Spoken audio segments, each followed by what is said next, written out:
Hi, I'll do the same. I'm Jenna Axelrod. I'm one of the associate directors here at the Perry Center, and multitasking by admitting people. It's so exciting. Welcome everybody to the Perry Center community call. It's so great to have you all here. And I'm excited about tonight.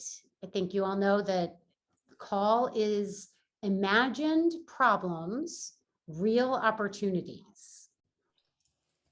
And we have with us tonight Dr. Susanna Wu-Pong Calvert and Dr. Gary Goldberg. And they'll be giving us a presentation, then we'll open up to Q&A. So please feel free to mute your microphones during the presentation and then join us for discussion after we move out of the presentation. And I will introduce Gary, and Gary will introduce Susanna. So Gary is a good friend to the Perry Center, as well as a member of our advisory board, and retired from clinical practice after over 35 years working in the field of brain injury rehabilitation, but that does not nearly encompass Gary. And so I'm going to hand the floor over to you, Gary, and let you encompass yourself. Okay. Thank you for being here with us. Thank you for inviting me and Susanna to present to the Perry Center, and we're both pretty excited to be here. We're talking today about imagined problems and real opportunities. I really think they are not imagined problems, and we'll talk a little bit about that.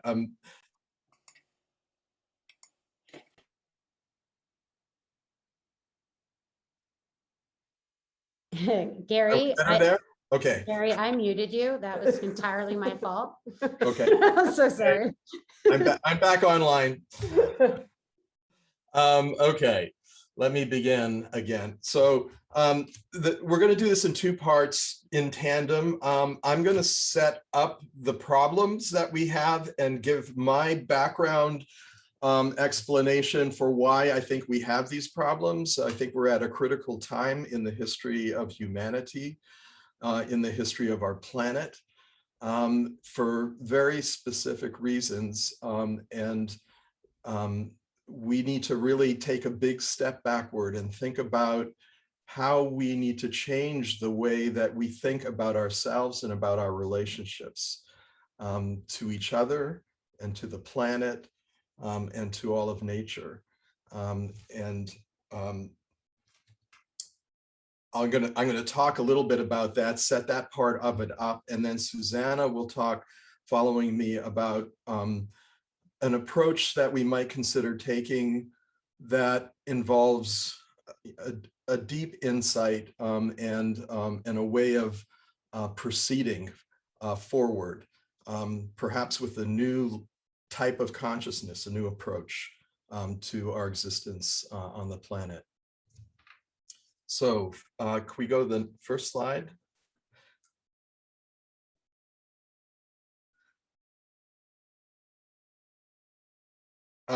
So that's your slide, Susanna, right? There we go.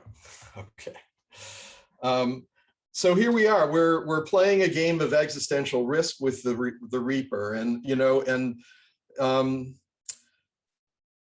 the question is, how are we going to proceed? Existential risk, as defined by the folks at the Future for Humanity Institute, is the risk of the human being, our species disappearing from the planet entirely, us going extinct. And that's a real, some people estimate it as high as 15–20% over the next century. And so we are in a situation that is fairly dire, and that that really requires us to think carefully about how we are going to go forward and how we are going to potentially, prepare not only ourselves, but our children and our grandchildren to continue to flourish, to thrive and flourish on the planet. Next slide. Well, you know, we don't have to say too much about the fact that there are major problems. We have problems with climate change. We have problems with the potential for nuclear war. We have problems that involve the sixth major period of extinction, where we are losing species at an unprecedented rate because of human activities.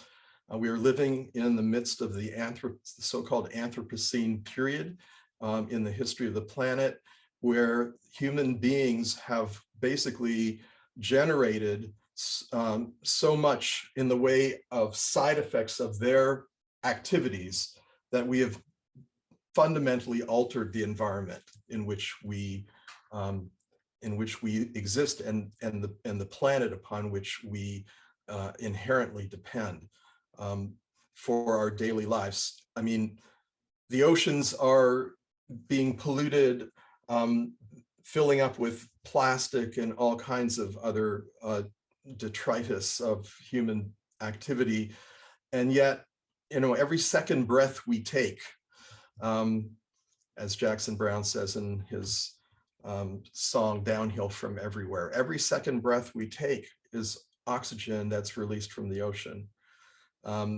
We need to take care of the oceans. We need to take care of each other, and we need to take care of planet Earth. Next slide, please.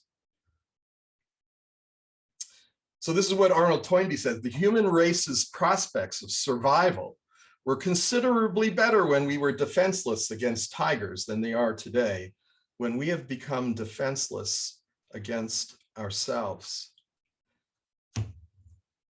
Next slide.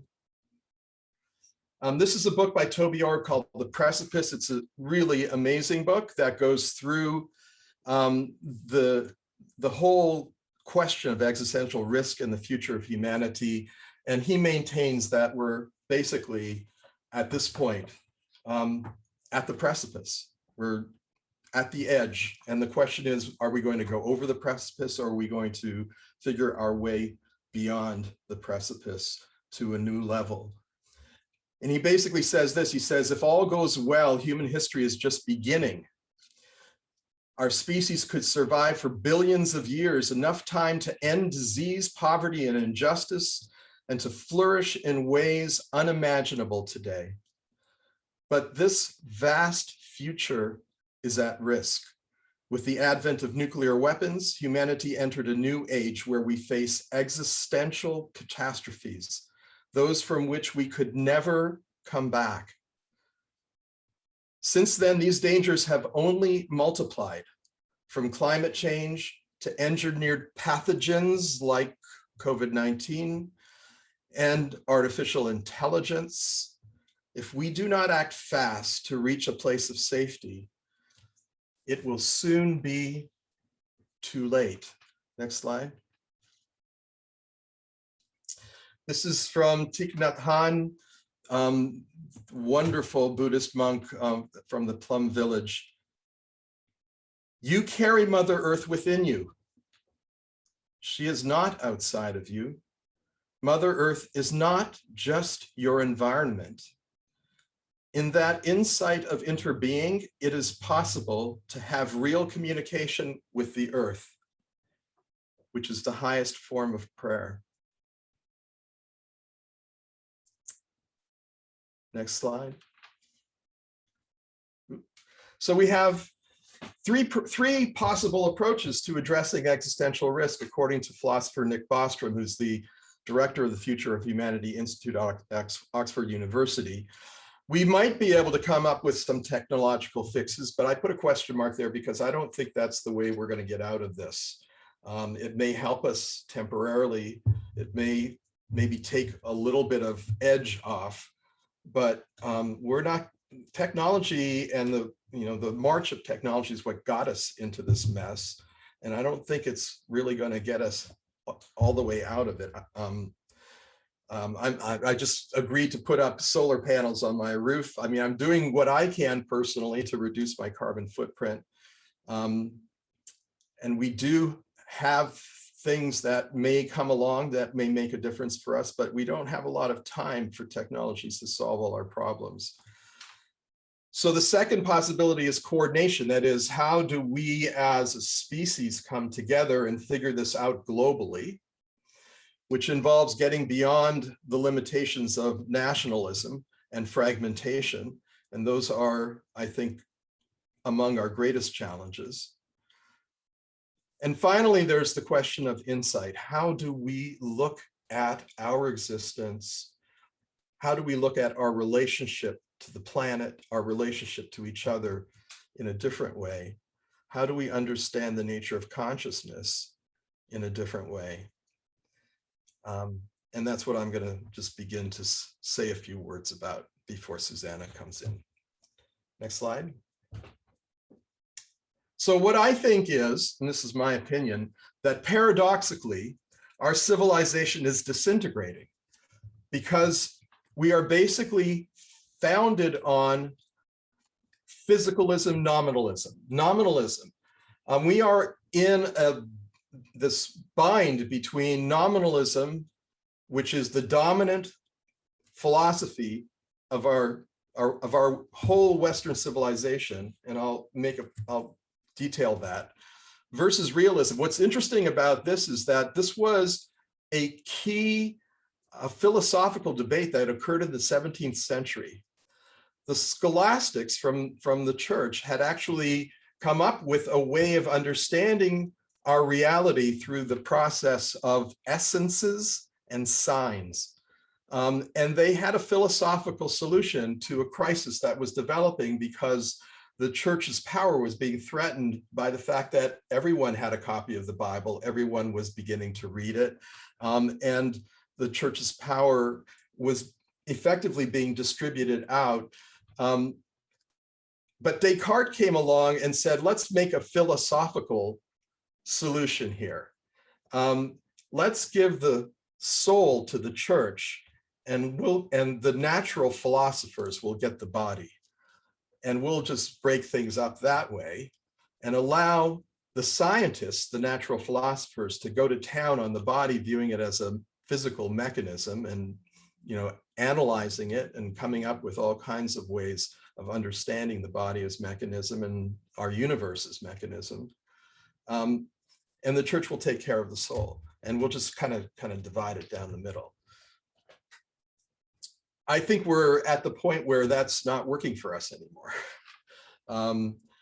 And so we are in this nominalist mindset where nominalism sees only the physical and the material as being real by definition. By the way, a lot of this comes from a book that I have by Paul Forster called Peirce and the Threat of Nominalism. Peirce was telling us, Charles Sanders Peirce, the father of American pragmatism, was telling us this 100 years ago, that nominalism was going to be a huge problem. And it was already a huge problem 100 years ago. It denies the reality of universals. It denies the reality of generals or essences. And it functions in the context of binary classical logic, right? Either it's true or it's false. There is no possibility of anything in between. It's black or it's white, and that's it. There's no possible mediation. There's no possible mediation between entities for the nominalist.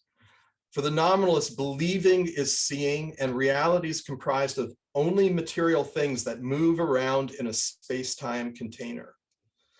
And this is what Peirce actually said back in 1909. Nominalism is the dreary outlook upon a world in which all that can be loved or admired or understood is figment. It's just a product of the mind.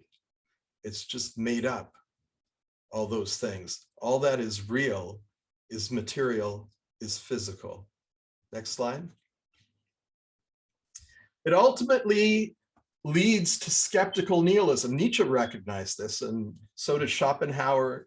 I mean, that if you stick with this idea of physicalism and individualism, you're going to end up basically with pretty much nothing. And also there will be no basis for moral behavior, for a moral code. And so it leads to moral depravity. The other becomes an object to be abused because self is the only subject. There is no other in the context of nominalism. Nominalism is based on a principle of separation and fragmentation, and the idea that we are all in competition for finite resources. What you get, I lose. What I get, you lose, right? It's a zero-sum game as far as nominalism is concerned. There is no benefit to the idea that we can both benefit together through cooperation. Nominalism places emphasis on the preservation of the individual at all costs. For nominalists, laws and general concepts are artifacts of the mind that are imposed on the experience of physical reality. All there really is physical reality. When we think we have come up with a law or some general concept, that's just our mind imposing some kind of structure on our physical reality. That's the nominalist perspective. And we'll talk about the realist perspective, which is very different in a minute. For the nominalist, the capacity for human desire is limitless. Right? We are all consumers. We will consume whatever is offered to us, while resources available for attaining desirable ends are finite. Next slide. So in other words, we fight over everything. Nominalism has obscured and led us to forget our original instructions. Our original instructions that Peter Kingsley talks about in his book, A Story Waiting to Pierce You. And I have no time to get into that, but it's an amazing book that talks about where did Western civilization come from in the first place, and traces it all the way back to the pre-Socratics, people like Pythagoras and Heraclitus. So what were those original instructions, and what did they do? They maintained a sense of the sacred, a sense of the holy, and they acknowledged the obligation to respect and to care for alterity.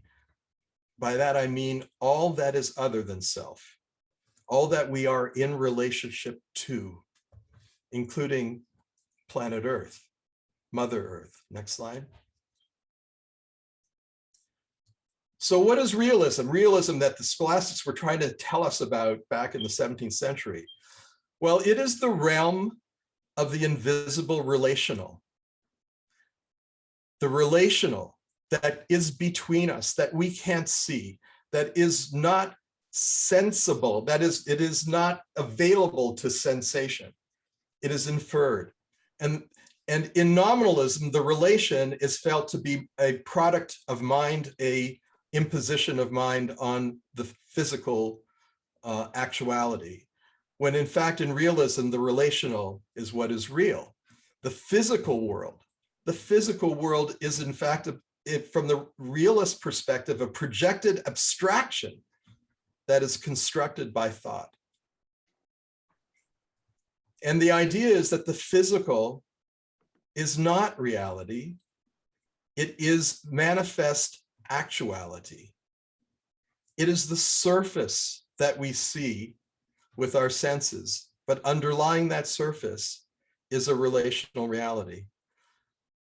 Actuality derives from an underlying realm of relational reality.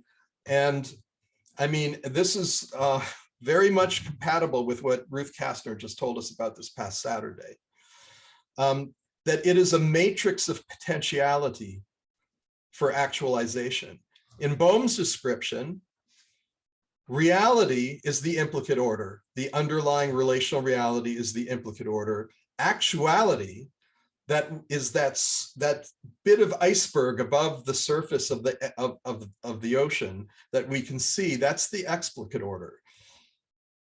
But it's not that the explicate order is all that we have. It's the whole idea that the explicate order wouldn't be here without the implicate order underlying it and forming the basis for it. That's what quantum physics is trying to tell us, that there is something more than this. There is something more than this. What is this? This is heseity. It is the thisness of the thing. There's something more than thingness. There is relationship that keeps the things around us bound together in a web of meaning. Next slide. So that the categorical qualitative is real. The essences are real, not the measurable quantitative. That was Galileo's error, according to Philip Goff. And by the way, you know, it's a little bit of synchronicity. The Journal of Consciousness Studies, which I just got the last couple of days, has a whole issue for September, October 2021 called "Is Consciousness Everywhere?" It's all about panpsychism. We'll talk about panpsychism in a minute. But it's basically the idea that what is basic is the mental, not the physical. It is the relationships between that are real, not the relata themselves. Why? Because the relations effectively are supra-subjective. They are in a plane above. They connect the relata as subjects, but the relations persist, regardless of whether the relata continue to exist. The relations will continue. That is, you know, our parents will always be our parents. Our children will always be our children, whether they are here or not. These relationships are what keeps reality together. It is the relationships that make our reality what it is. The logic of realism is relative, and it's not binary, it's triadic. It's triadic, why? Because there is a mediating third between that interprets and draws meaning out and significance from our experience.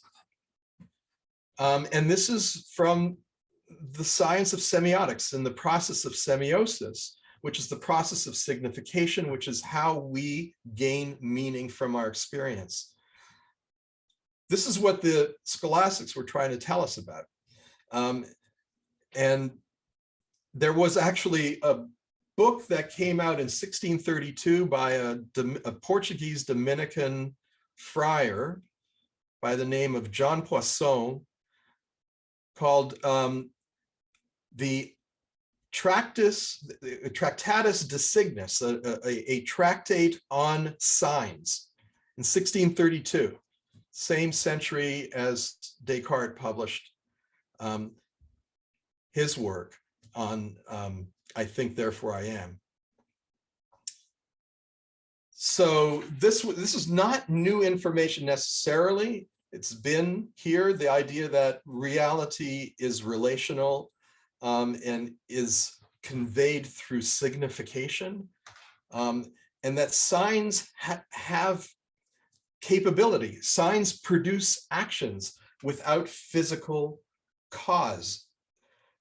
Being the mediating factor. Next slide, please. So the relational is real. The material is dealt with by our evolved interface. We are, yes, embodied beings. Yes, we are physical beings. We have evolved over billions of years a way of dealing with this physicality, this physical world around us. That's our interface.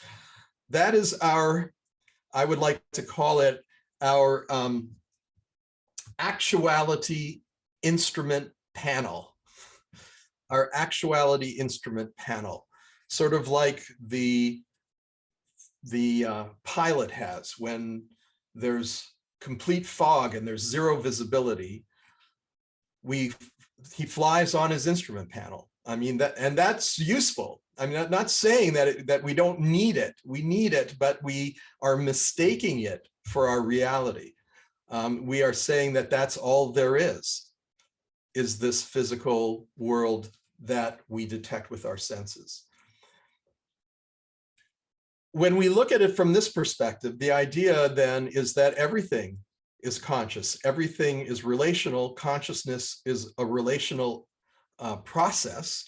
And so that everything is sentient to some degree. And consciousness pervades the cosmos. And that's panpsychism, that mind is our reality, not substance. Relation is our reality, not material. Everything is connected in a semiotic web of meaning. There's a recent book by Jeremy Lent called The Web of Meaning that's goes into this without getting into semiotics per se, but which makes the point that we all exist in a web of meaning that forms a network of transaction, communication, and interdependence. That's our reality. Transaction is our reality. Communication is real. And we are interdependent. We are dependent upon each other. We are dependent upon our planet. We are dependent upon our environment for our existence. Survival depends on synergetic cooperativity and coordination, not on self-isolation and competition, the way nominalism would have us believe. Next slide.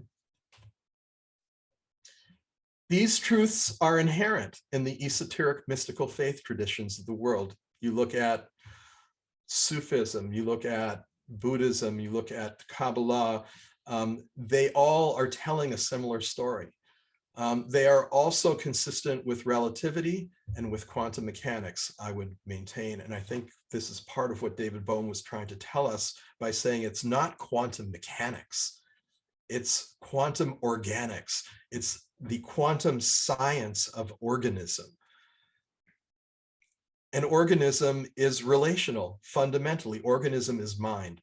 They form the core beliefs of indigenous cultures of the first peoples of the Americas, whose physical being has been abused with genocidal fervor, whose trust has been violated by colonial invaders, and whose spirit yet remains alive, vibrant, and profoundly relevant to our future together. There is a deep sense of the sacred that is foundational, and this is what was present in the original instructions for Western civilization that we have abandoned and we have forgotten. Next slide. And believe it or not, I mean, it's there, right there in the structure of our brain. This is Ian McGilchrist's idea that the left hemisphere is our nominalist hemisphere. It is meant to be the emissary. It is meant to be the communicator and the analyzer, using rationality to seek out, obtain, and communicate knowledge. That's an important function, but it's not the master function. The master function is the hemisphere that pays attention to the global situation, that recognizes value, significance, and meaning based on a foundation in relationality as its primary means of seeking understanding. So we have called the left hemisphere the dominant hemisphere. Why? Because it speaks. Because it is the side of our brain that has access to language. And we have built our entire culture around language, around text. And we've kind of stepped away from experience, which is really where we live, where we exist, and not recognize the fact that while we have language, language is important. Language is the way we share our experiences. It's the way we communicate our experience to each other, but it is not the same as experience. There is an ineffable part of experience that cannot be expressed in language. Language is, I like to say, it's a synecdoche for experience. What is a synecdoche? A synecdoche is a part that masquerades as the whole. It's the part that masquerades as the whole. That's what language is. It is pretend. I mean, in our culture, language becomes a replacement for experience, and that's highly problematic. Okay, so I've set the stage now. Next slide. And this is our planet. This is all we have. This is the perspective that we need to begin to appreciate.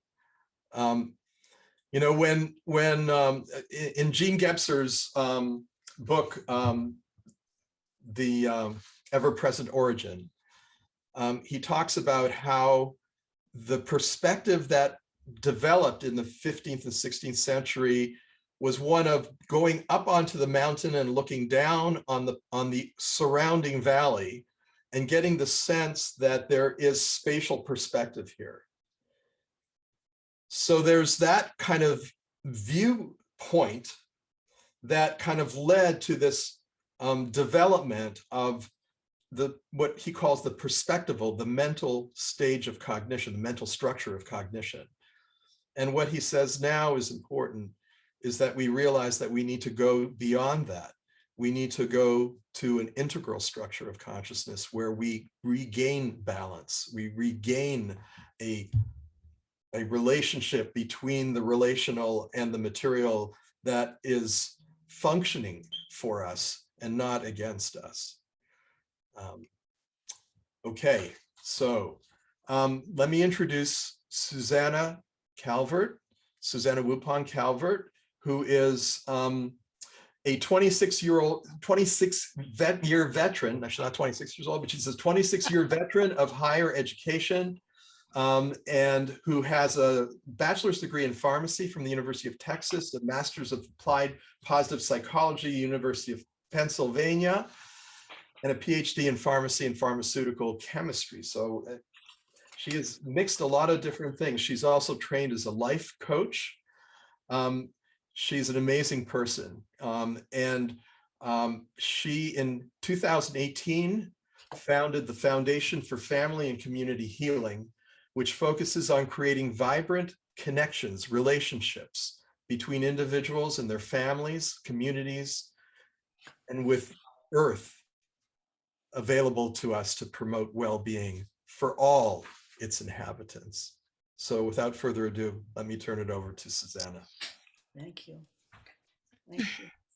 Thank you, Gary, for that beautiful introduction. And I so value how you bring the philosophy and science to what is basically my lived experience.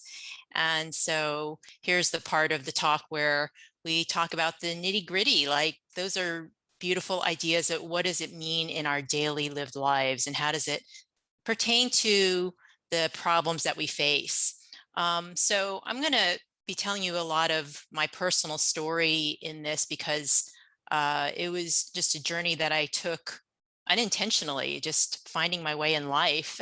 And you can tell a little bit from my bio that I've kind of been all over the place.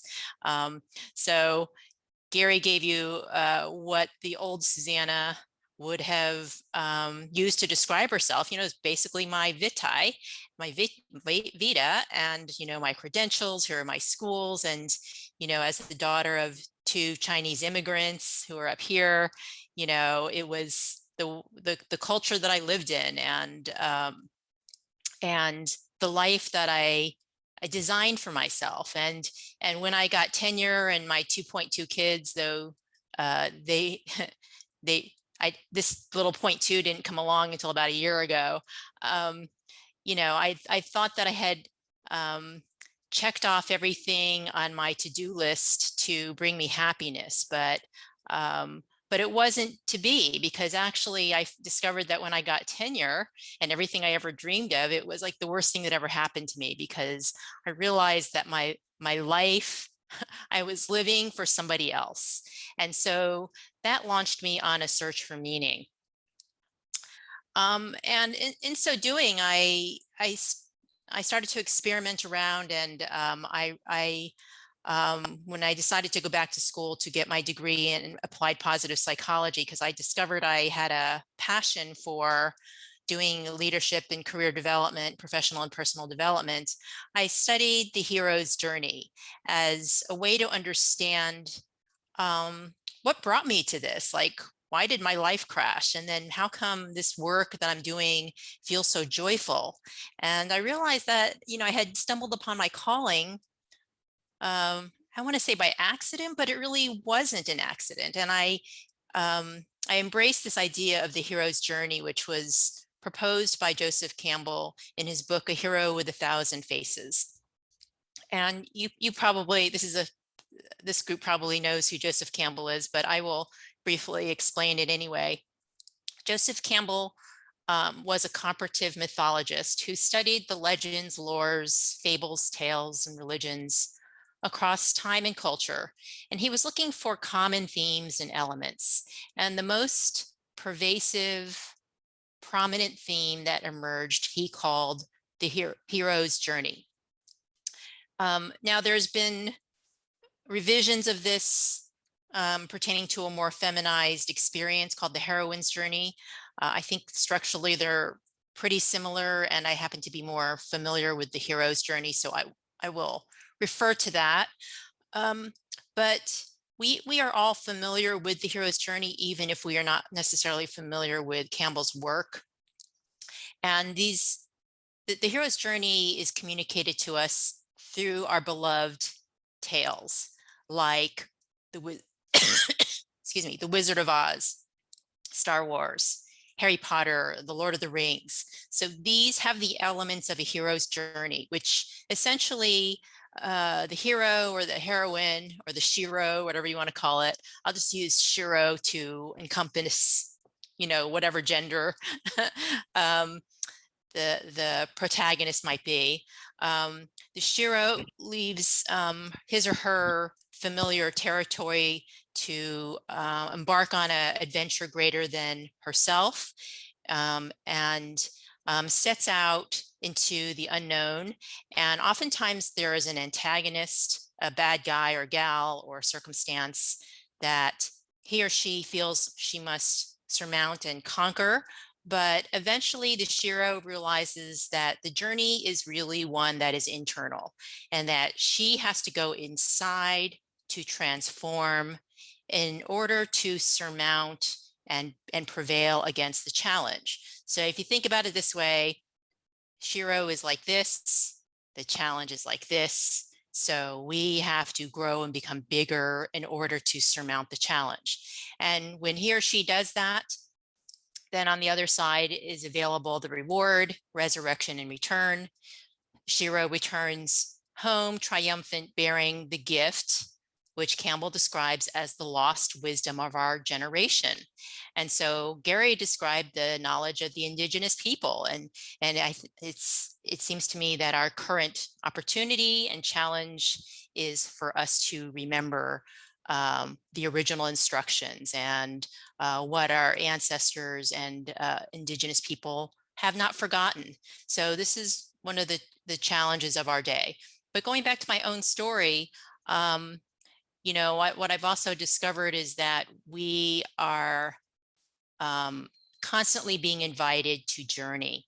And when we refuse the call, in my own personal experience, I had to hit rock bottom to set off on my journey.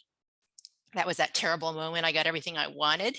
And then I was venturing on what Campbell describes as this circle.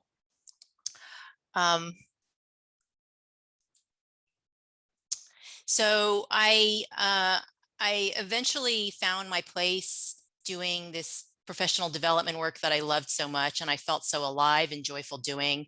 And I was experiencing the resurrection, reward, and return phase.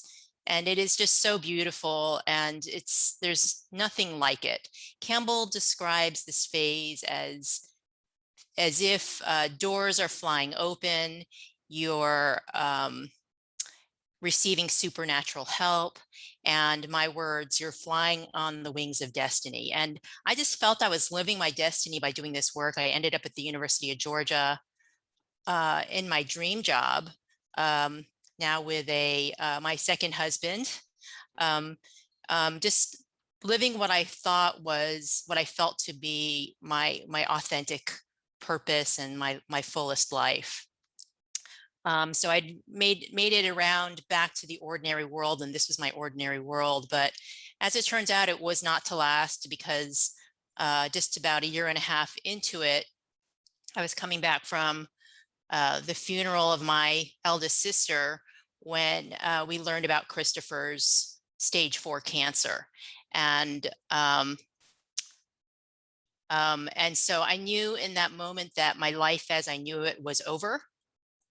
And I immediately, literally thought, oh my gosh, I need to lean into post-traumatic growth, which is this idea that you can actually thrive in response to trauma, and also into spirit.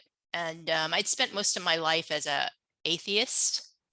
I became kind of curious about spirituality when around the time of my divorce and when I met Christopher. But I really leaned into that, and I think was really embracing what the universe had in store for me and what this meant in my life. And so I took a much deeper dive into this search for meaning, because I also knew that a grand challenge meant grand growth.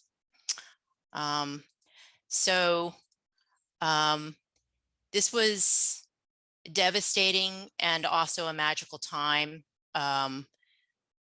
as I think back to it. And it seemed as if I'd, like Dorothy, landed in a place completely unfamiliar to me and full of technicolor, where I had been living in a gray world, even as beautiful as it was. And this is just one example of right around the time, right before we learned of Chris's illness.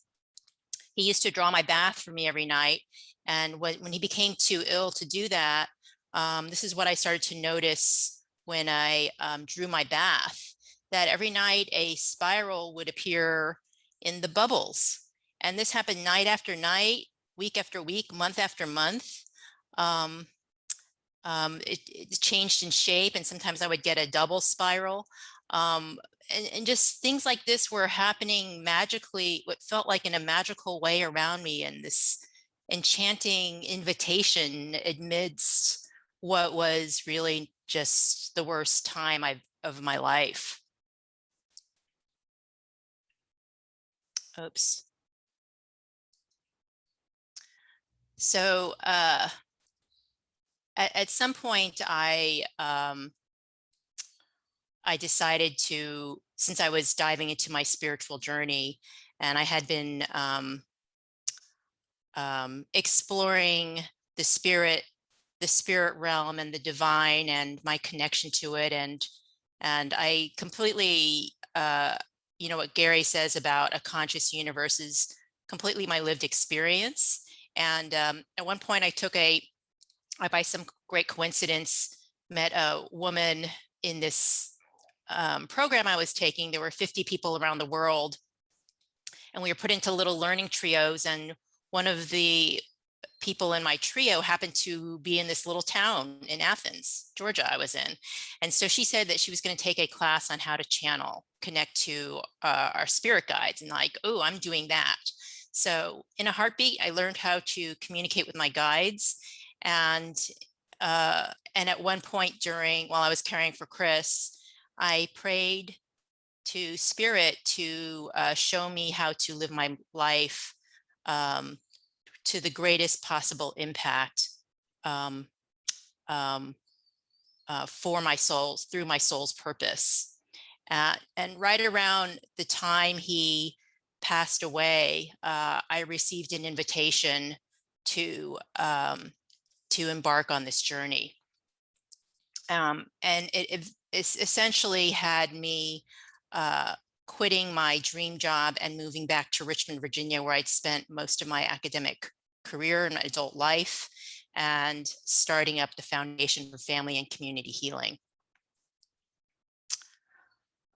So here I am, launched into my hero's journey, and I'm going through the ordeal phase and the loss phase, because 7 months after that fateful day, Chris passed away, and I agreed to the inspiration to start the nonprofit.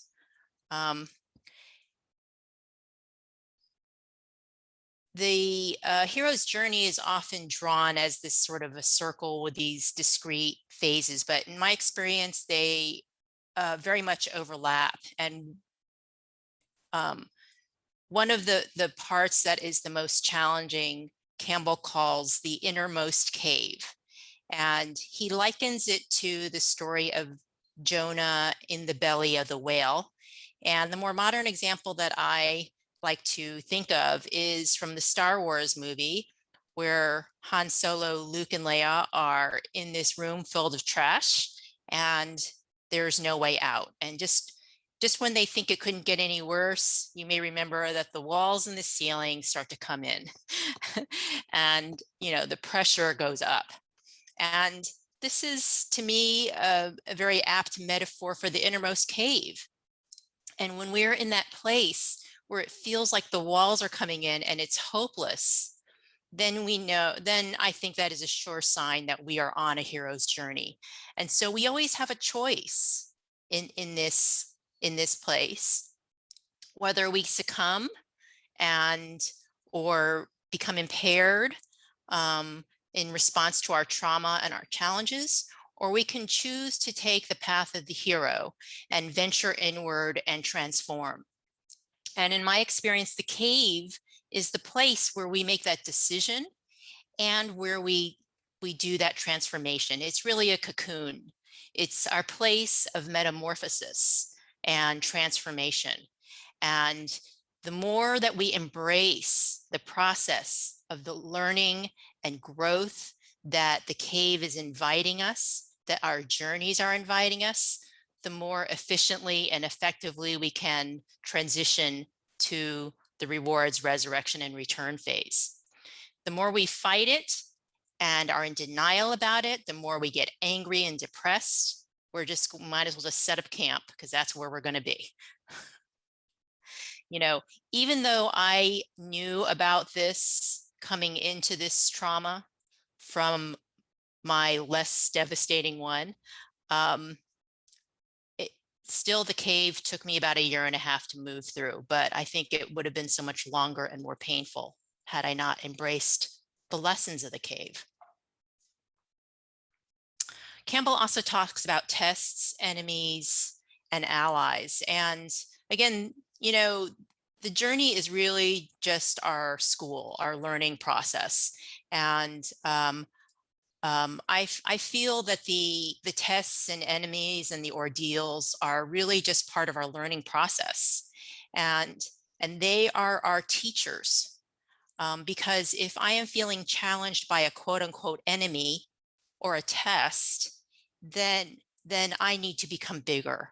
There is something that I am holding on to that is keeping me stuck in the cave or wherever challenging place I am in. And I'm just going to refer back to Gary's instructions and description to us earlier, that most of the time, the trap that I am stuck in is that of my mind. And so Gary talks about mind as being this panpsychic part of us, but I think I would phrase it a little differently, like my mind and my brain is very negative and fearful and judgmental, and it's my consciousness of my heart and soul that I am embracing. And by moving into my heart and my soul and the wisdom there, the sense of oneness that's available there, that to me is where the learning is and the growth, and that my challenge again and again is to get out of my head, out of my mind, out of the place that believes that I am separate from everything and everybody. And a great big lesson of the cave for me was also that in this moment, all our problems are made up. Because right now, no matter what's going on around me or what has happened in the past or what I'm concerned about in the future, in this moment, I'm fine. I have everything I need. I have everything I need. Even if I were dying right now, I have everything that I need, and I have access to beauty and joy and connection and love. And that everything is temporary. My pain is temporary. My suffering is temporary. My life is temporary. My loved ones are temporary. My existence on earth is temporary. And when the blink of the eye that I am inhabiting earth happens and I transition into the spirit realm, well, then I will shed the cloak of my physical being and reunite with the consciousness of the heavens and of all of creation. And so is that a problem? It's a transition. So, we devise our problems in that nominalistic world, that the belief that our physicality is everything and so important, when in reality, we are spiritual, energetic beings that are one with everything. And when we remember that, there's no loneliness, there's no isolation, there's no lack. There is only oneness and abundance. So even in my darkest moments through this phase, I just had to relearn this again and again. And it's a wonderful lesson from the cave. So the Reward Road Back in Resurrection has led me to the Foundation for Family and Community Healing. And I will just tell you briefly about it. This sense that I have an opportunity to offer a solution to the world and what the world needs most right now was healing for me, and gave me a sense of purpose and an understanding to the challenges I was facing. Our mission is to help everyone, including myself, all of us in the foundation, to learn to create healthy and rewarding relationships with ourselves, each other, earth, and the loving force that connects us, excuse me. And we focus on this entire spectrum and relationship skill development, because the other thing that I've learned in my decades in higher ed is that knowledge is good and it's powerful, and oftentimes it does not actually change anything because we keep having the same habits.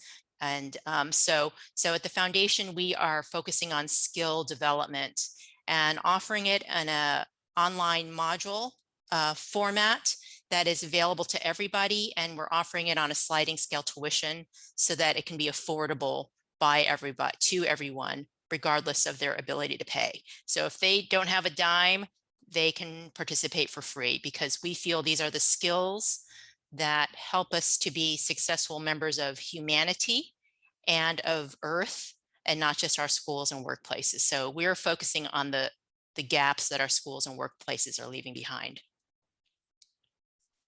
I think what is probably most, I wouldn't even say it's innovative, it's what we are remembering, helping the Western world remember, is our relationship with Earth.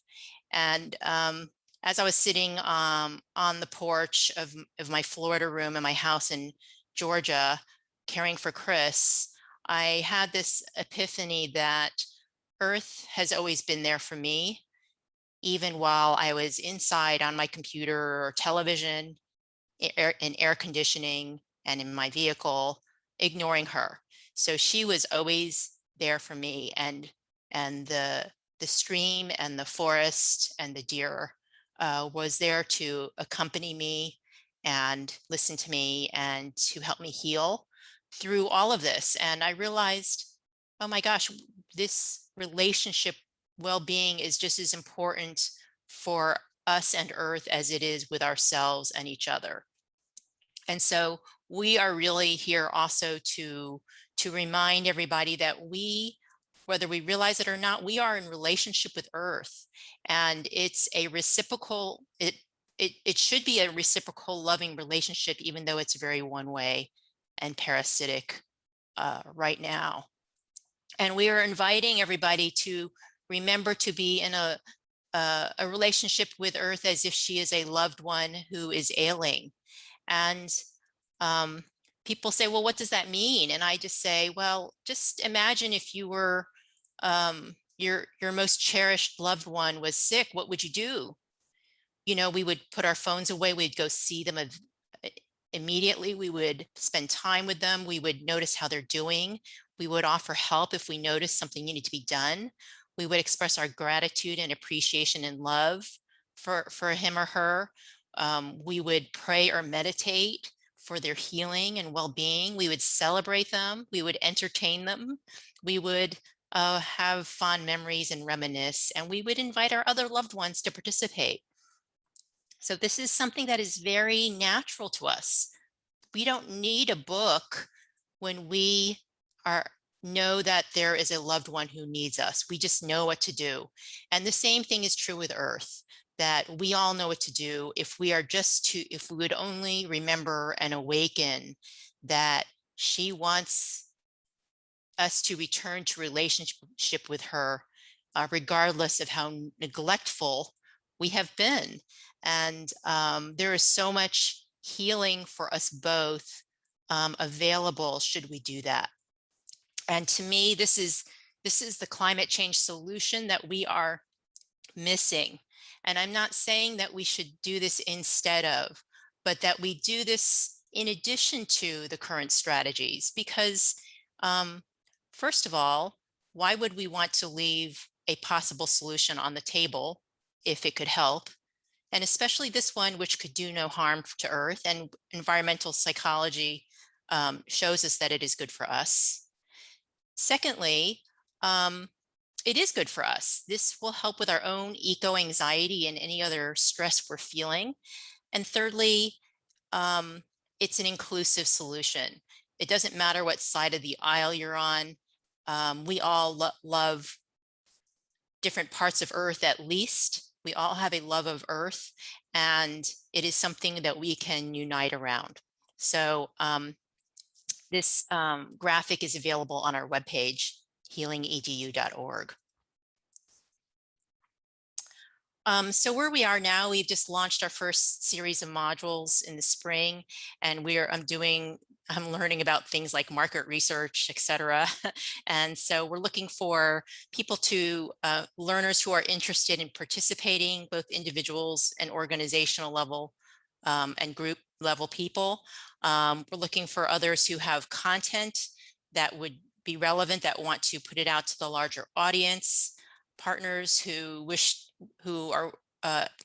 feel our content would benefit their communities, whether they be schools or organizations or associations, grant partners, people to sponsor for communities who have fewer resources, and we're looking for PR and social media support. And if any of that interests you, I'd love to hear from you. And so it's been a trying period of time, but I feel like I have worked through the ordeal phase and am in the resurrection, rewards, and return phase, which I have to admit is quite addictive, because it just feels, again, magical, and the synchronicities and the beauty of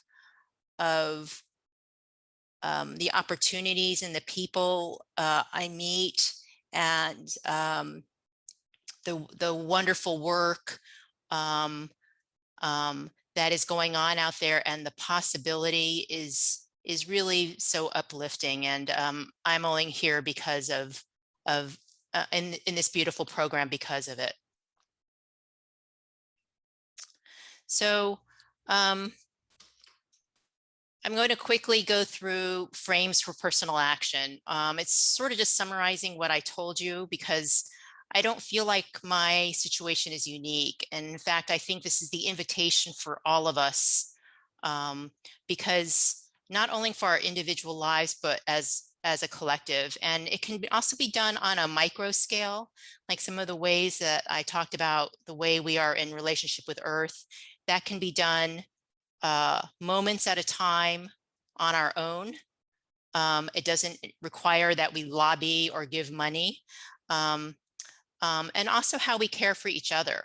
So we can take tiny actions that that in my mind can create great change, because especially if we invite others along, the more we are fostering our own quality and loving relationship with Earth and each other, the more we shift the balance to what we all need. But there are also the more macro actions, because the old Susanna would never have dreamed of trying to change the world in the way that we are doing through the foundation, because I really do believe that the foundation is offering the skill set that humanity needs to create this more beautiful future that we are all longing for. The old Susanna only wanted to change higher education. So, but connecting to my own hero's journey and relying on my intuition and following my heart, I think enables a transcendent aspect to our work and actions that is not available to us by only going through our brains and our minds and what we think we can do. So I do believe that the future that we are moving into does involve that original instruction where we are focusing on the sacred and care for each other and all that we are in relationship with, and most especially Earth. I believe that we're moving from the Anthropocene into the Ecozoic era, where Earth care will be central to the priorities of humanity and our care for each other. Because if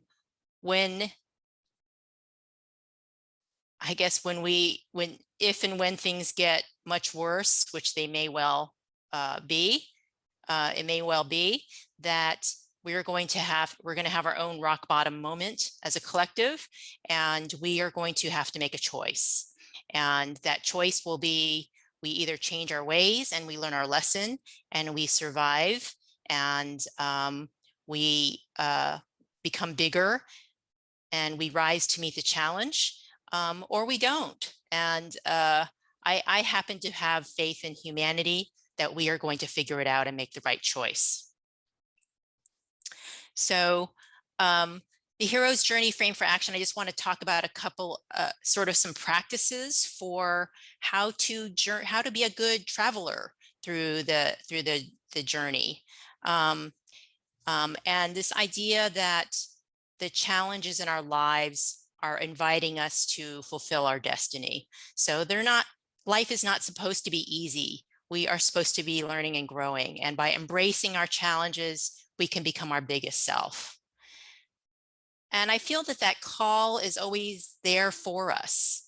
And you will notice them in you by noticing what problems or opportunities are provoking to you or inviting. So the things that have energy for you are the things to pay attention to. Also, what do you yearn to do, or what earns you praise? So these things that people are complimenting you on or you're wanting to do, that's part of your journey too, potentially. And also, what have you struggled all your life to learn? So me, with my tenure and all that, I struggled to find meaning. And so I feel that is my purpose in life, and it is something that I'm here to help others to do. Then there's the calls you can't refuse. So those rock bottom moments and the tragedies and traumas and disasters. Yes, those are real problems, and they are also invitations and opportunities. And the bigger the challenge, the bigger you must rise and learn and grow and transform. And I wouldn't call it a gift. I would just say it's a choice and it's an opportunity. And by embracing it, we can move through those phases less painfully and a little quicker. But don't make no mistake, we still have to move through them. There aren't any shortcuts. Campbell says that if we refuse the call, we risk psychological crucifixion. And I spent years crucifying myself, and I feel this is where we are as a collective. We are basking in this crucifixion. I'll tell you a quick little story that Campbell uses to describe this. It has to do with the princess and her favorite toy, a golden ball. And she's playing by the river with this golden ball, and it eventually ends up in the stream. I'm sure her mother would have cautioned her not to play there with it. But in any case, she's distraught because she thinks her favorite toy is gone forever. And then out of nowhere comes a frog. And the frog retrieves the ball and returns it to her, and he invites her to play with him. And she runs away. So that is to say, don't be the princess. The cave, tests, and enemies I already mentioned are there for your learning and growth. They are for your benefit. And when you learn what you need to learn, and when the time is right, you'll move out of that phase. And if you don't learn, or if we don't learn, then we'll stay there. And it'll just get worse and worse, and we'll sink deeper and deeper into that muck.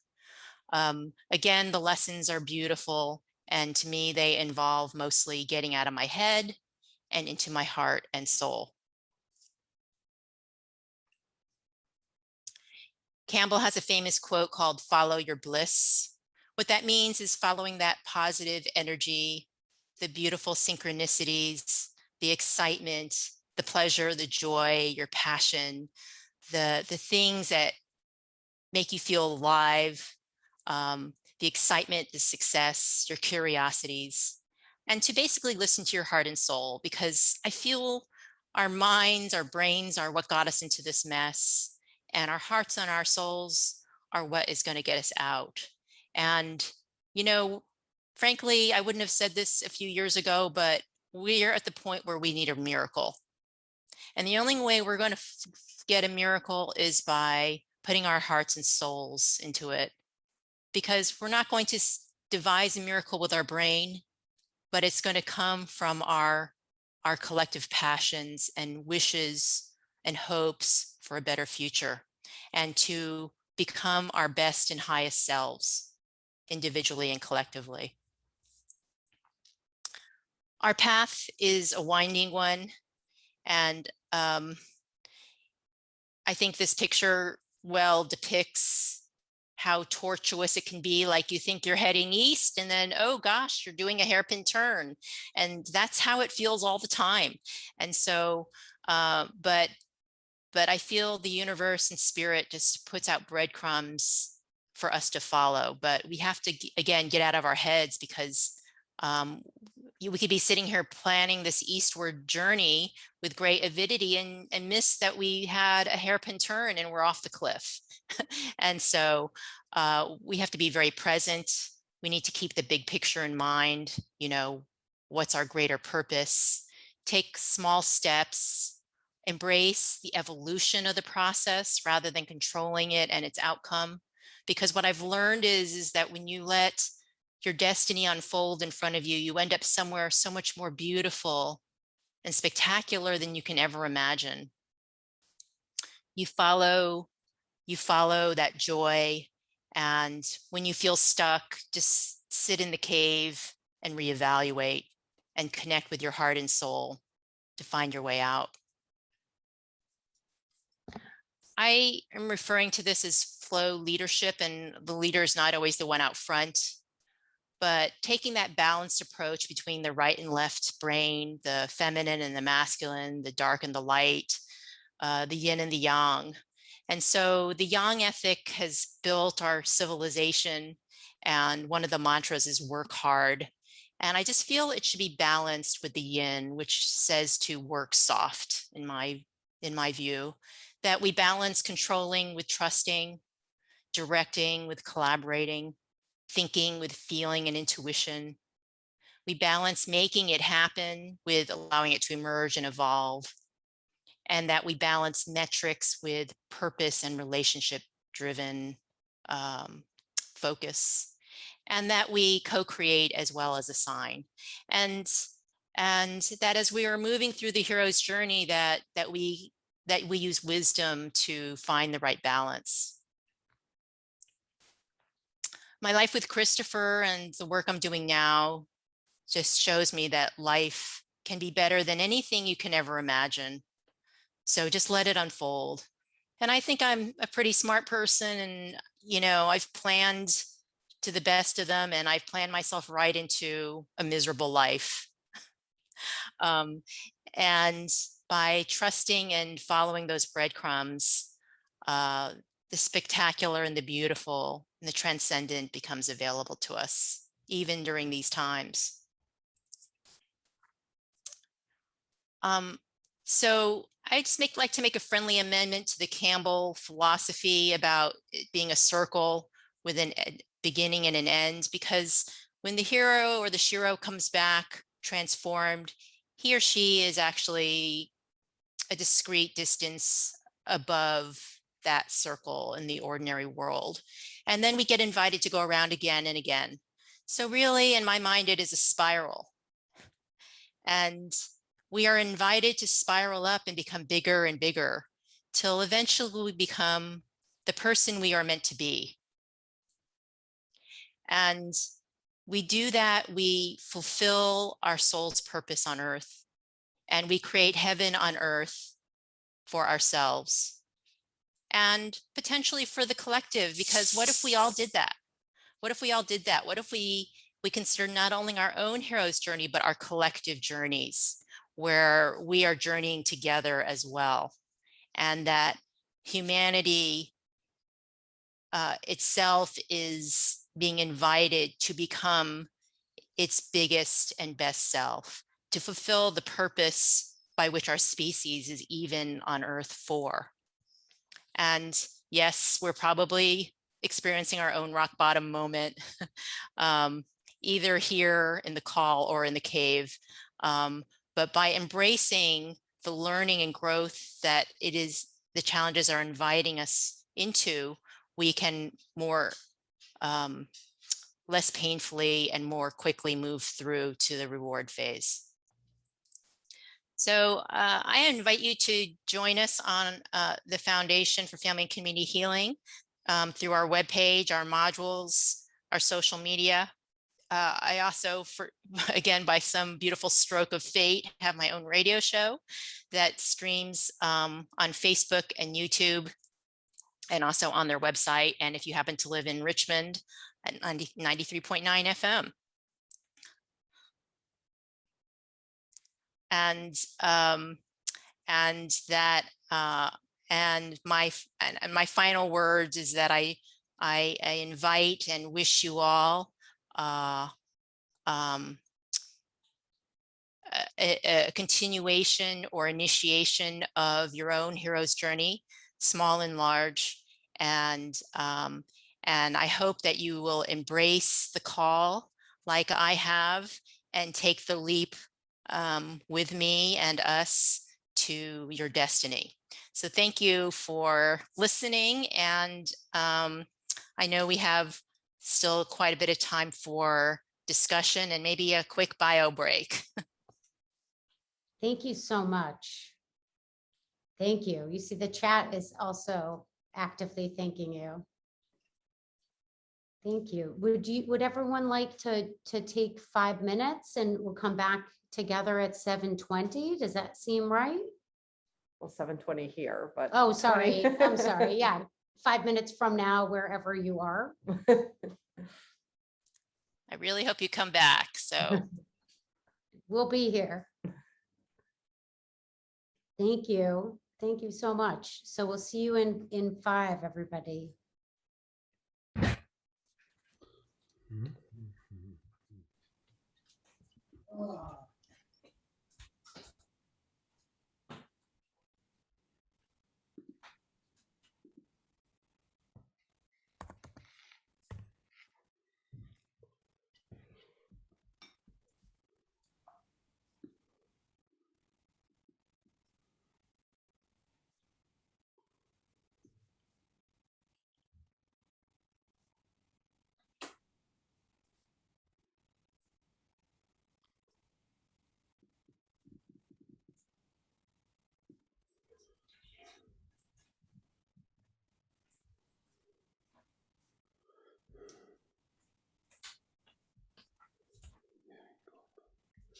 Waarom ben ik er weer uit?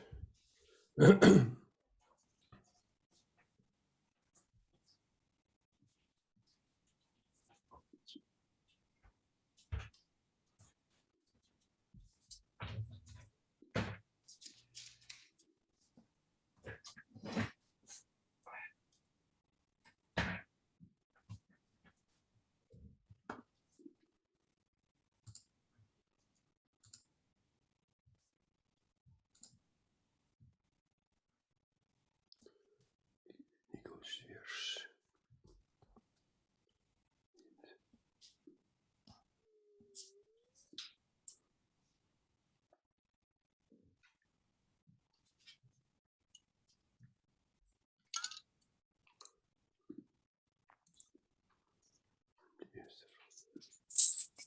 Ja.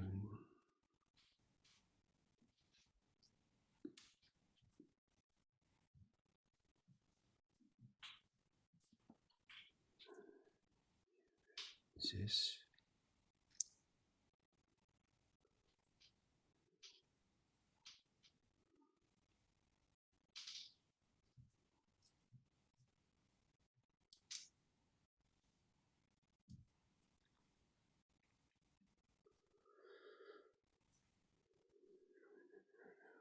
Derde is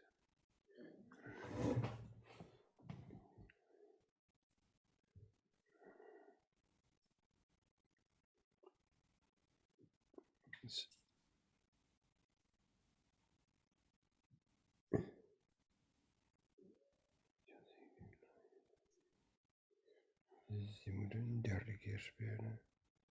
En dan doen we wind. En er nog wind.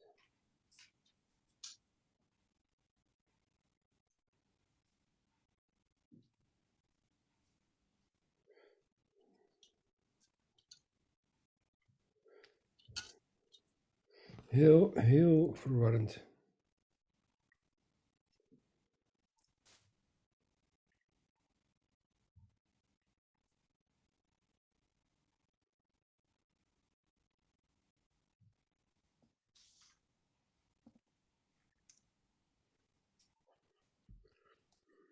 Give everybody still a minute to enjoy their break.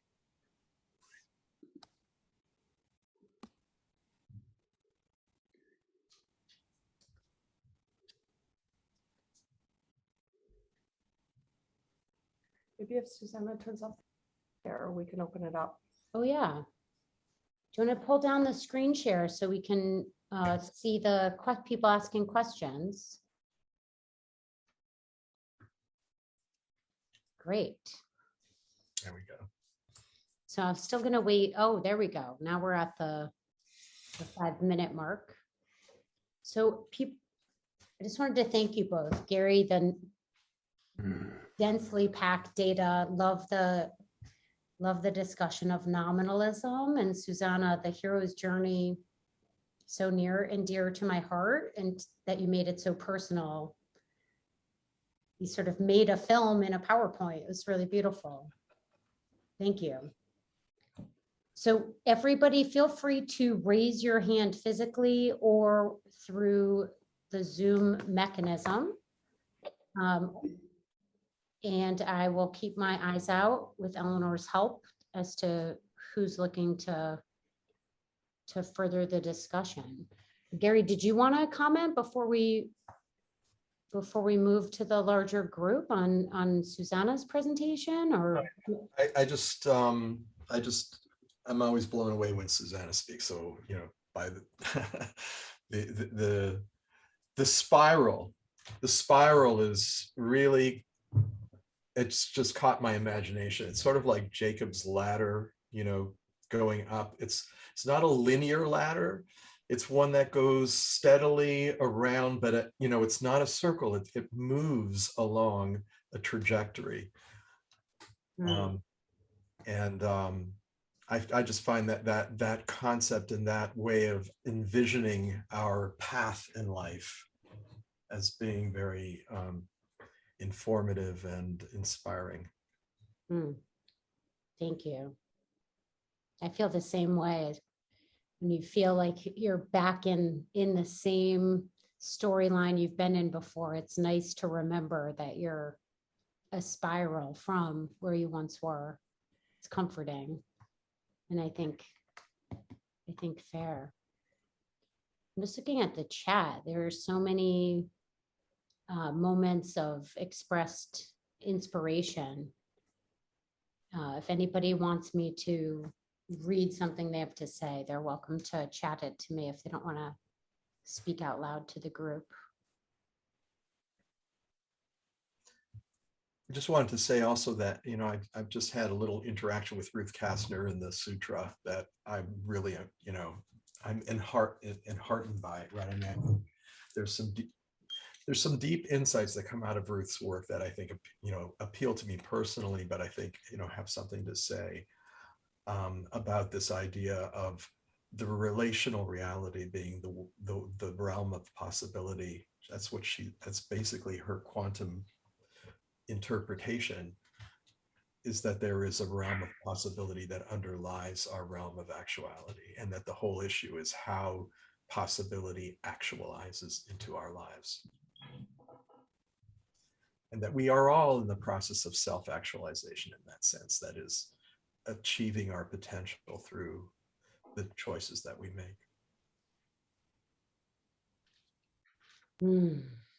Take a breath on that.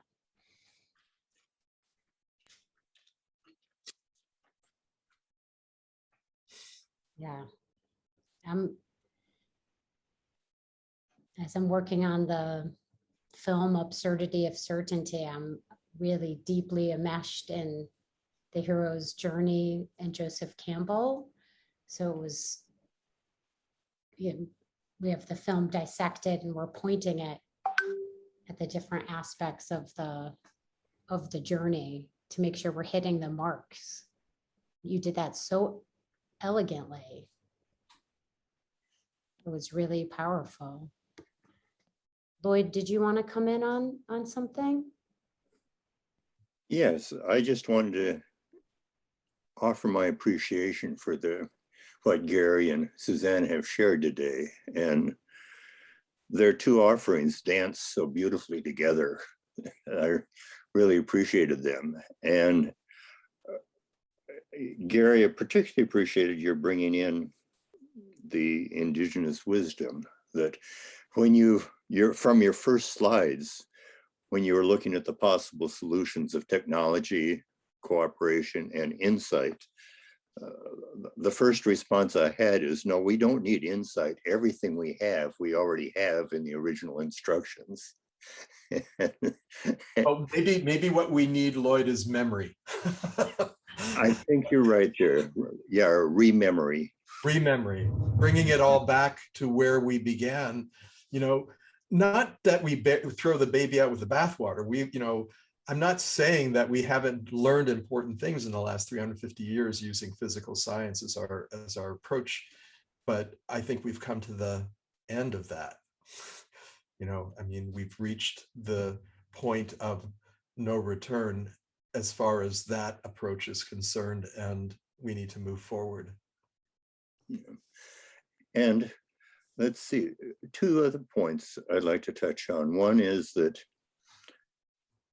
again, it's my understanding, but I don't see it as mental and panpsychism.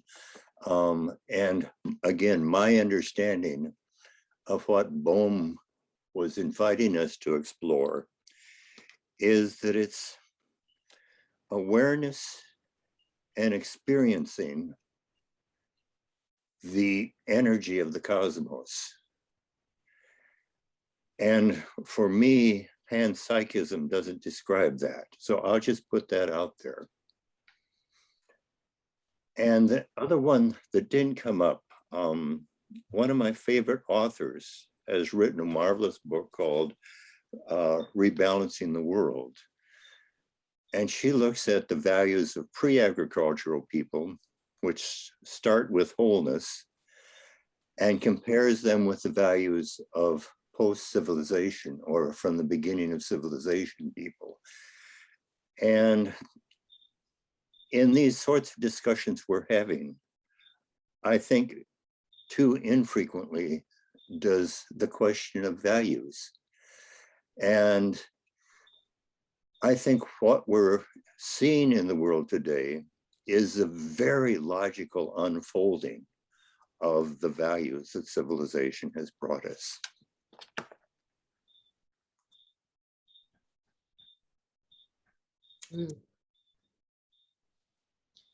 Hi, Trish, oh, I'm sorry. Sorry. No, Gary, please go ahead. I see you, I- Trish, but I let's was just let going Gary. to say that I respond. agree with Lloyd. I mean, I see you, Trish. oh, No, Gary, it's you, but I just wanted Trish to know she's on deck. oh, okay. Yeah, no, I was just going to say that I completely agree with what Lloyd is saying. I need to think a little bit more about his critique of panpsychism, because that, you know, that I still have some concerns about panpsychism, and I wonder how that interacts with what David Bohm was trying to tell us about, you know, how quantum mechanics informs our lives and how we live them, how we choose to live them. And I totally agree with the issue of values. We need to re-examine our values and recalibrate. Mm-hmm. Hi, Trish. Would you like Yeah. to come in? Hi. Yes, thank you very much. I'm just a participant who's absolutely thrilled to find that I'm experiencing in a very remote, isolated corner of the world all of what Gary and Suzanne have just described. I'm not going to make a long speech here, but I want to make one observation based on my own experience. The usefulness of the concepts of the left and right brain, you know, we could focus on a lot of different things, but Ian McGilchrist's incredible masterpiece, 700 pages, you'll never get through it, but it's worth it. What I'm trying to say is the left brain doesn't give up easily. It is stubborn, and it's a nasty little brat inside of my head. I don't know about you, but my point that I want to make right now is the difference between surrender and giving up. Sometimes it feels like giving up, but surrender is the name of the game in my experience to learn. Thank you very much. It's a word that is, you know, verboten in our culture. I don't know about yours, but it's like weakness. It is not weakness. It is strength, and it goes to the right brain that has all the answers. And we only have what we have in our little evolutionary development, and that's where we're at. And I thank you so much for letting me share that point. Thank you, Trish. I don't want to stop either of you, Gary or Susanna, if you wanted to come in on that. But thank you. Ah, Yeah, I would love to comment, and I agree with you 100%, Trish. Thank you for bringing it up. And I was trying to be a little kinder to the left brain. And I think you took a more direct style. The left brain is very, it's a nasty, judgmental, fearful, critical, self-limiting, at its worst. It does have the beautiful part of being able to figure out problems. But what I say about my left brain, or my brain my left brain, is that I like to keep it in the gun safe and just take it out when needed, because you know, I was so left brain most of my life, and it just led me to misery. Right. And judgment and fear and not feeling good enough, and, you know, all of these horrible things. But it also allowed me to achieve everything on my checklist, which ended up not mattering to me. So that's the quandary of the left brain. And the perfect life that I envisioned, I achieved it, but it was horrible. It wasn't me. And my right brain is the one that that connects with how I feel. And so when I honor how I feel, then I'm going to feel so much better. And so to me, it only makes sense that you follow your heart and your soul, because that determines how you feel in the end. And by honoring that, you're going to lift that part of you up that part of you gets bigger, and maybe you don't have the McMansion and the 2.2 kids and the for the retirement fund the way you might like, but you could be a heck of a lot happier, because that materialism does not buy us happiness. That's our lived experience. The science tells us that as well. So why do we still chase that? I hear If you. I could just comment just really quickly, thank you, Trish, for bringing us back to Ian McGilchrist's work, because I think that he has a lot to tell us. And and in his new book, which is just coming out, I think in the beginning of November, he's going to really look at that very carefully. It's called The Matter with Things.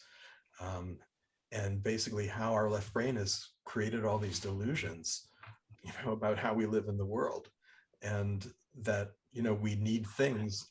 But there is more than this. There is more than things. There's so much more than things. So. May I just finish with one point? Can you hear me? Yes. Yeah.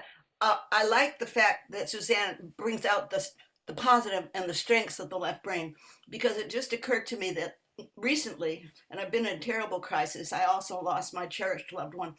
I was talking to my best friend tree. I have a lot of trees, but some of them are closer friends than others. And the message that I got, and it was real, came in the form of language. So let's face it, the language is, we're stuck with it. It's a tool. My tree said to me when I was in crisis, look at the big picture. That's really all I want to say is we have to use both sides. The trees are not, metaphorically speaking, the trees are not going to speak to us except in some kind of language we can understand. And now I'm going to try to shut up because I'm so excited about sharing. Thank you so much. I love that, Trish. Basically what that was your left brain pointing to your right brain, Yeah, as the emissary. As what it's supposed to do is, the emissary is supposed to say, hey, take a look at and believe in the master. right. Thank you. Thank you. Thank you. And don't feel the need to apologize for coming in. Thank you for sharing, Trish. Alan, did you want to add something? Well, I have a question. Thank you, Susanna, Gary, for a really inspiring talk, which I guess I wish I'd heard when I was 20. Certainly following your heart and soul. But I do have a question, and the word that wasn't present during the talk was reason. And I just feel that following your heart and soul is incredibly important, but it needs to be accompanied by reason or wisdom. Now, I do remember, I think from Plato, he talked about justice and courage coming together with temperance, which you can take as meaning something like self-discipline. And those come together, creating wisdom.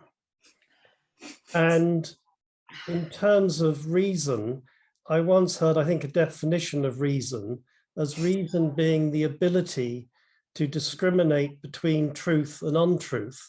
And of course, the need is to follow what is true. So I have a sense that to follow your heart and soul, to make that practical, reason, the ability to reason well is also required. Could you comment on that, please? I think you just did. Can I just say that you need reason? That that you must have reason to gain knowledge and understanding, but it needs to be balanced.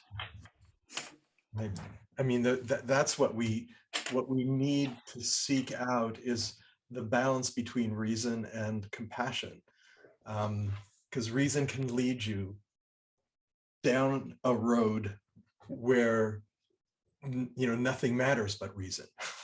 Yeah. And that's not a good road. what Peirce, who I keep coming back to, talked about is the summum bonum, the greatest good, is the concrete growth of reasonableness, is what he called it. And what reasonableness is the balance between reason and love. Oh, I'm sure. Yes, thank you.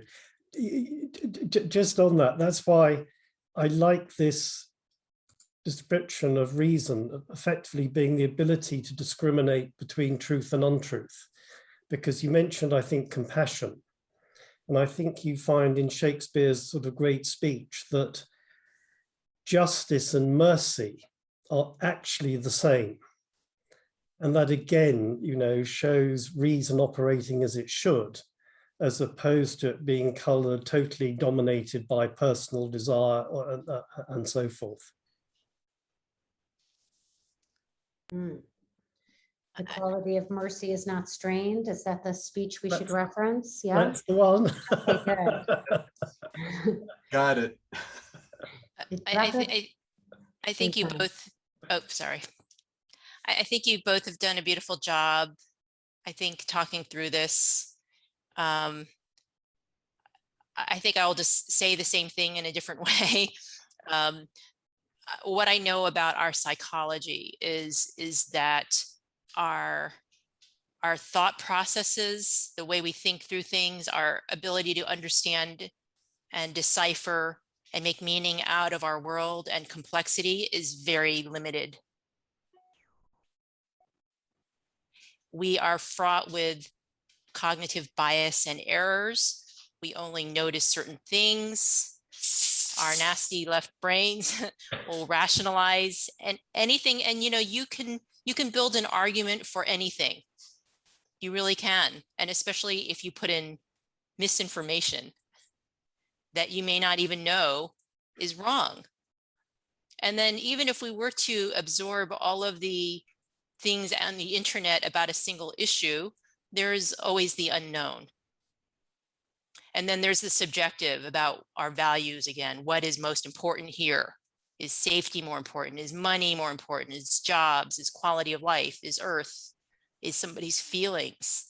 You know, so I feel like reason, even though we need to have our left brain to make sense of all of this the best we can, is extremely flawed. And to think that we can reason anything with complete clarity and accuracy is a fantasy. And so I feel that the only way we can make sense of our world is to gather our information, do our due diligence, employ our left brain, and then we check in with our heart and soul and our gut, and we say, is this the right thing to do? Is this right? And because our heart and soul connects to that greater good, that sense of unity. And I mean, it's actually a good way to make decisions in general. You collect all your data, you let your brain sum up the bottom line, and then you go, does this feel right? Is this really who I am and what I want to do? So it's a great question. Thank you. That's very interesting. I mean, just thing that comes to mind is I was once told, I think along the lines of what you're saying, is the correct use of the mind is to allow it to fall still. And then having fallen still, reason can operate. So I'm trying to distinguish between sort of lots of thought processes or lots of thinking, mechanical thinking, and reason, which actually takes place when the mind is still and can make good choices that serve truth or serve the whole or unity rather than anything that's lesser.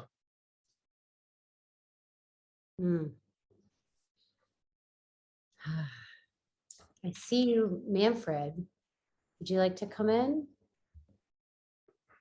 Yes, it's really a question. What reason is for me very difficult, because when I try to find out what it is, I use my left hemisphere. And for me, it is an experience to see any reason I think I have to act, but at the same time to be aware that behind any reason, there is something bigger, greater, or whatever you call it the right hemisphere. So the reason should be embedded in the right hemisphere. And then both acting without a conflict. That was one thing I wanted to tell, and I really appreciated that you call it a spiral, and it's not a way which, at least for me, which was an easy way, and it's still a very complex, difficult way. And as deeper I come on one side in this right brain area, as my impression is as strong as the left hemisphere is trying to pop up. And to accept this conflict is sometimes really, really difficult for me. Thank you. Can I just make a comment? I mean, the left hemisphere is linear. It deals with binary logic. The world doesn't work that way. Right. The world works in thirds. It works in circles. I mean, Russell and Whitehead, wrote this whole book on mathematics, and they came to the point where they just couldn't resolve paradox. Paradox was the end point. That's, where we get stuck is, if we're only in our left brain, we get stuck in these paradoxes where we can't go left and we can't go right, and we get stuck. And what the right brain gives us is the possibility of circularity, the possibility of continuation. And what happens when you put a line together with a circle? You get a spiral. Mm-hmm. Hmm.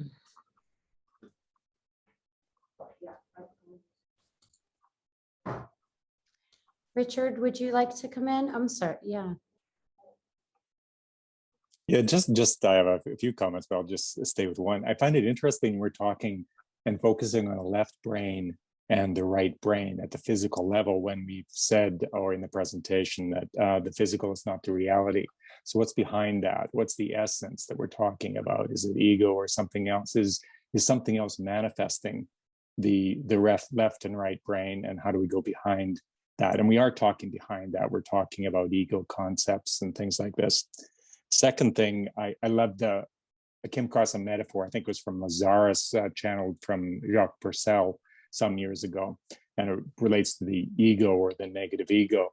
And it was a nice metaphor. It was like and maybe it relates to the left brain too, is that the ego was meant to be the male boy or girl, to serve in the organization as the male, sending messages out and receiving messages in, and not interpreting the message, not making meaning of the message, just the servant to send messages out and bring it in. And the interpretation comes from the higher self or the soul, and that's where it's meant. But we gave it the authority of being the CEO in an organization, promoted it to the level of incompetence, and you know what happens when you promote someone beyond their level of competence. They become quite a tyrant or whatever. The ego is running our lives, and we've allowed that. We've let the ego run our lives versus that other essence. So I think we're talking around those subjects also.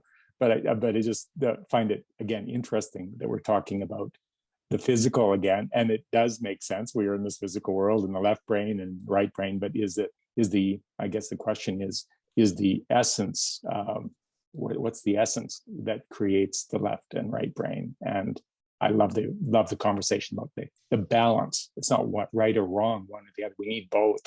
But what's the balance between the left and right, or the ego, soul, or whatever? Thanks. Mm. Yeah, thank you for bringing that in. I really didn't even notice that we brought consciousness back into the material world until you pointed that out. Can I Gary? just say,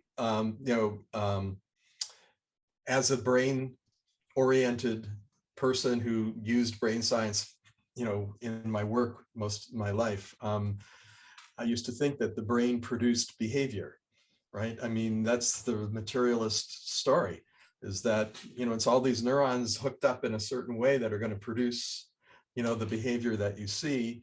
What I'm beginning to realize is that the brain is more of a readout rather than a producer, right? It's telling us, it's giving us an image of how consciousness is working rather than producing consciousness, not secreting consciousness. It's manifesting consciousness. Yeah, I would just, I think that's a very astute observation. We reverted back to the physical, and I think that's our tendency, because as much as we are endorsing the realist view that we are still nominalist creatures in a nominalist society. And so the way I think about it is the yin and the yang, and then there's their ego and the shadow, and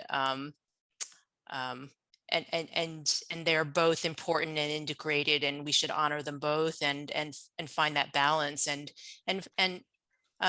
appropriate roles for each. I don't know if you all noticed, I mean, I had it on every slide, but the logo for the foundation is a yin yang symbol with a heart in one of the paisley things, and then a leaf in the other. And so, our mission and my own hope and dream is that we find that balance and that integration with everything.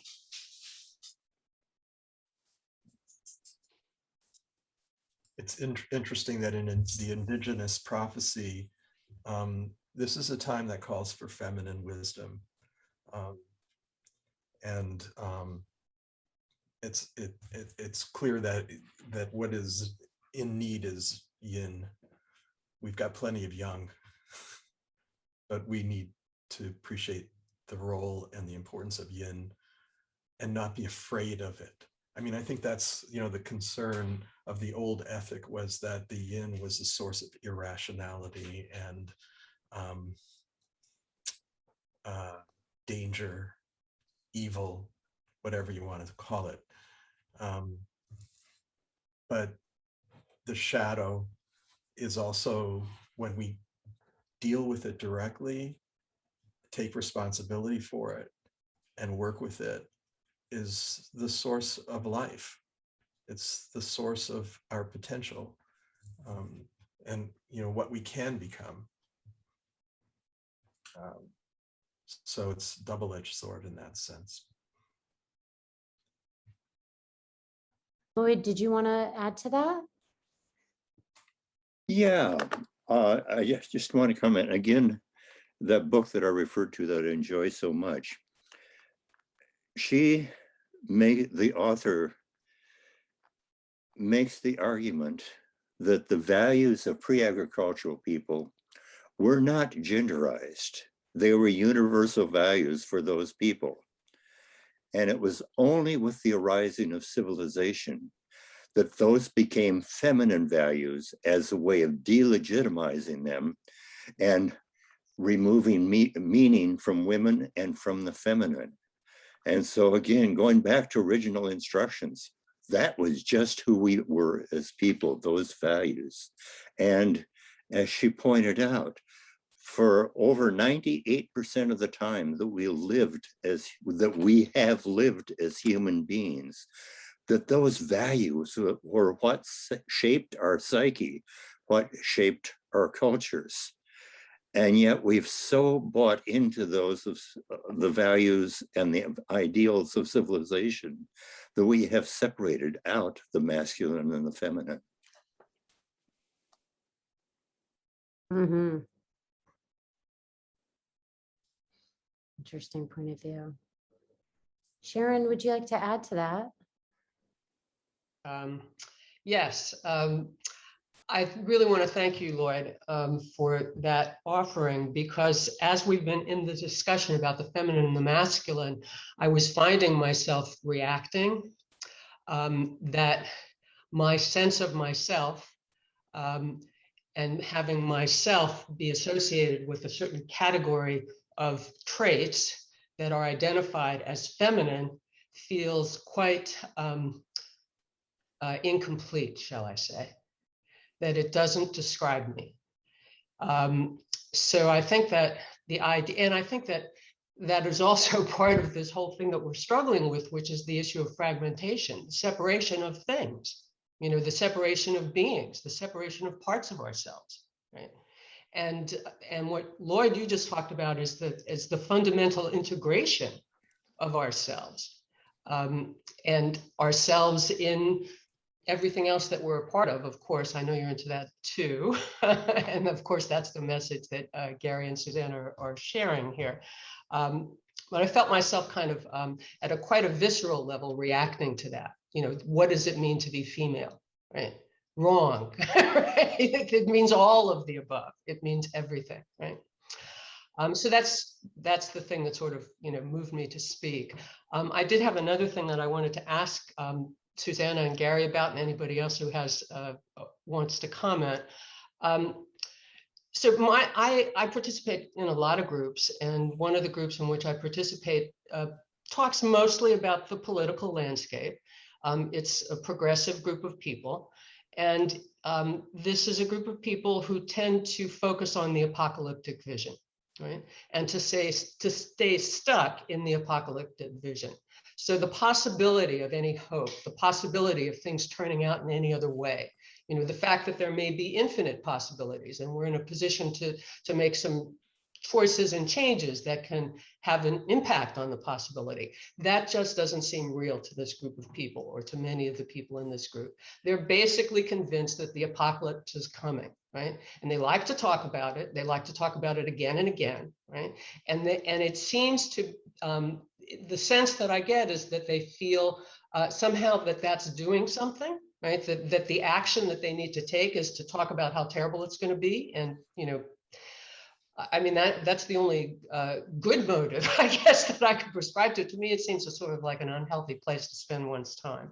But I wonder if either of you, you know, might have a comment in terms of what attracts people to this sort of, you know, it's, you know, the sky's falling and there isn't anything we're ever going to be able to do about it.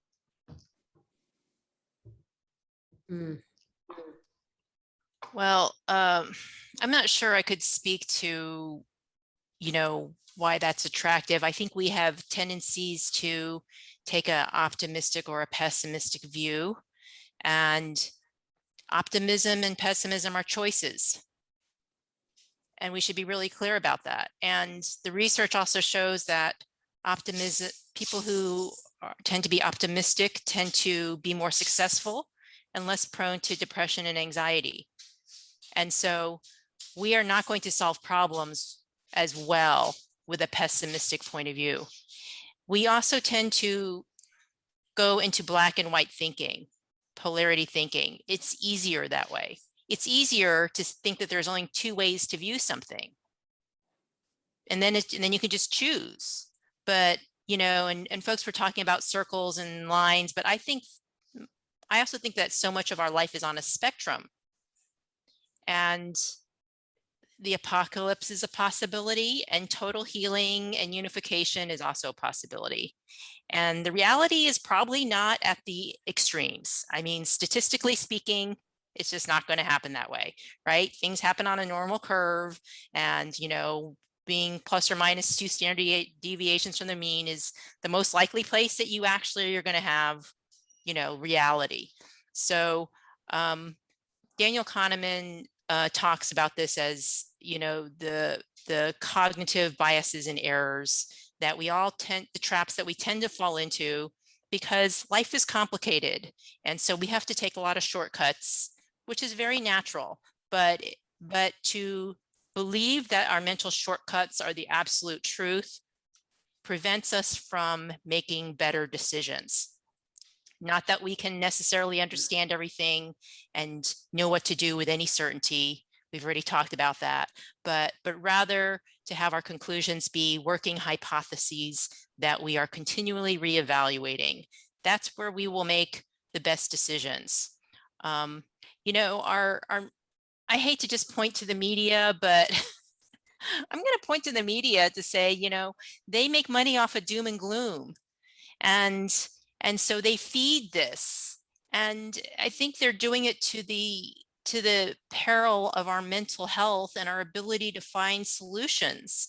And so, you know, my entire focus right now is to help people understand how our brains, brilliant as they are very flawed and cannot have any accurate understanding of the world, and that the reality, our reality is constructed from within.